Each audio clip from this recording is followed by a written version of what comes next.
teman-teman, bersama saya Sri Wahyuni di program podcast tugas kuliah Hukum Hak Asasi Manusia.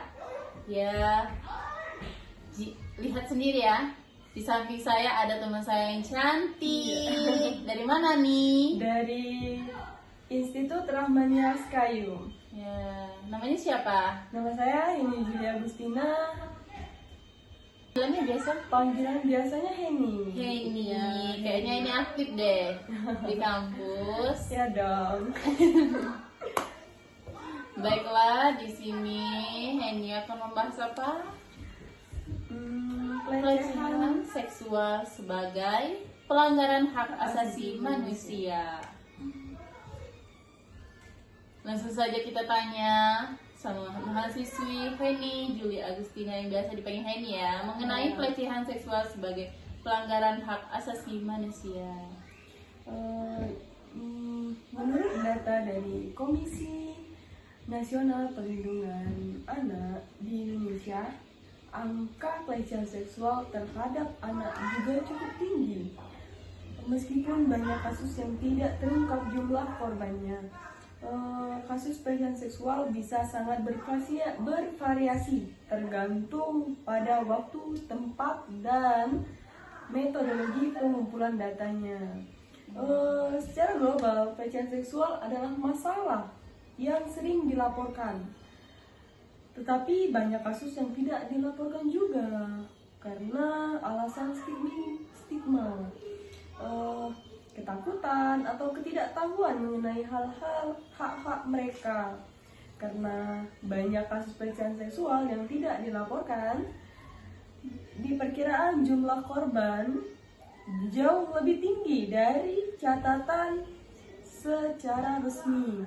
Untuk data yang lebih spesifik, jadi Dapat dipertimbangkan. walaupun datanya lebih sedikit, tapi kita belum tahu, soalnya banyak yang tidak melaporkan juga terhadap pelecehan seksual tersebut. Ya, langsung saja kita tanya pendapat Heni tentang pelecehan seksual itu seperti apa yang sering terjadi. Pelecehan seksual merupakan bentuk perilaku yang mengarah kepada hal-hal seksual seperti walaupun dengan tatapan mata tetapi agak berbeda kan, itu termasuk pelecehan seksual. Mungkin orang malu, tersinggung. Secara sepihak dan perilaku yang tidak diharapkan oleh orang yang menjadi korban tersebut. Iya.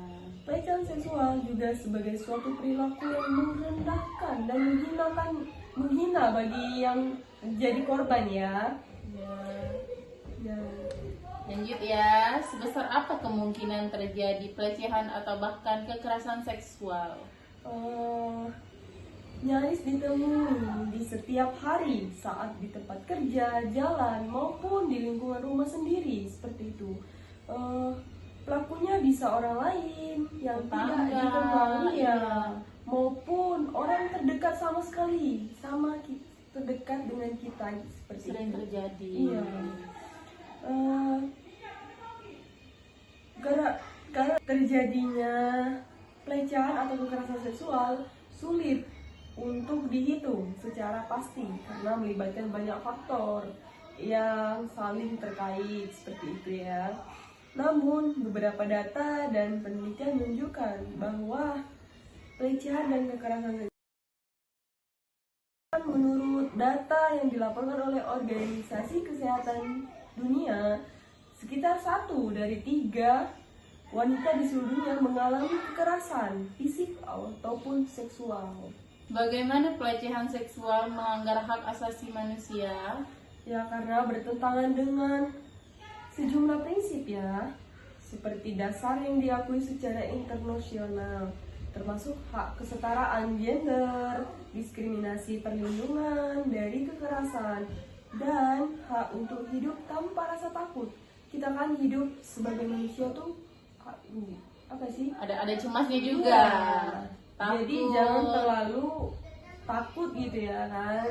Ya seperti itu. Kita harus percaya diri. Iya.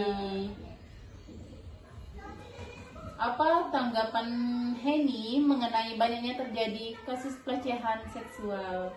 yang sering terjadi? Pendapat saya sekarang banyaknya saya menjadi prihatin ya dengan yang mendalam, rasa prihatin yang mendalam, karena ini menunjukkan adanya masalah struktural ya yang lebih besar dalam masyarakat.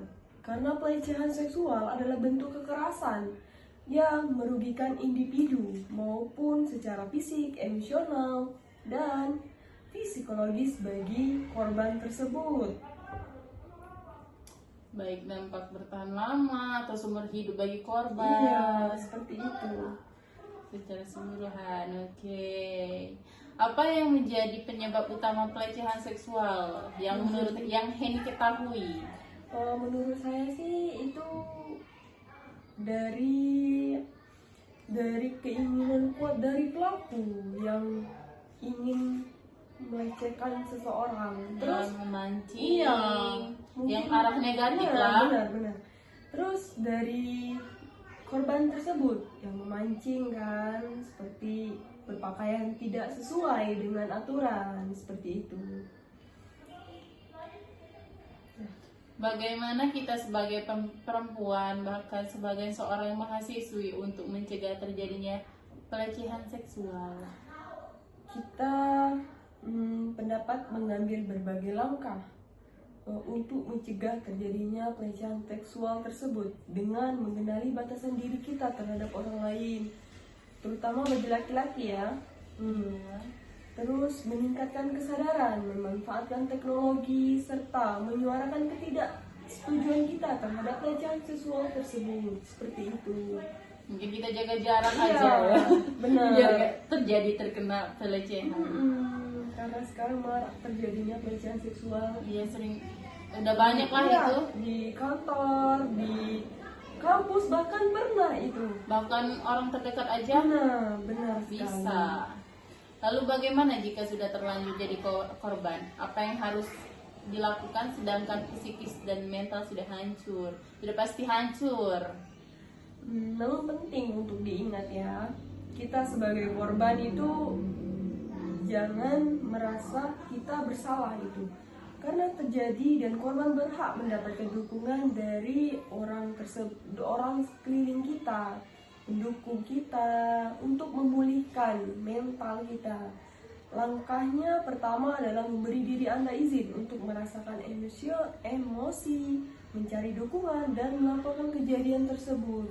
Tapi kebanyakan sekarang tuh Kalau para korban tidak pernah melaporkan Iya. karena dia merasa dia takut. Iya, mungkin karena dia malu Mm-mm. karena telah terjadi pelecehan kepada dirinya, seperti itu ya.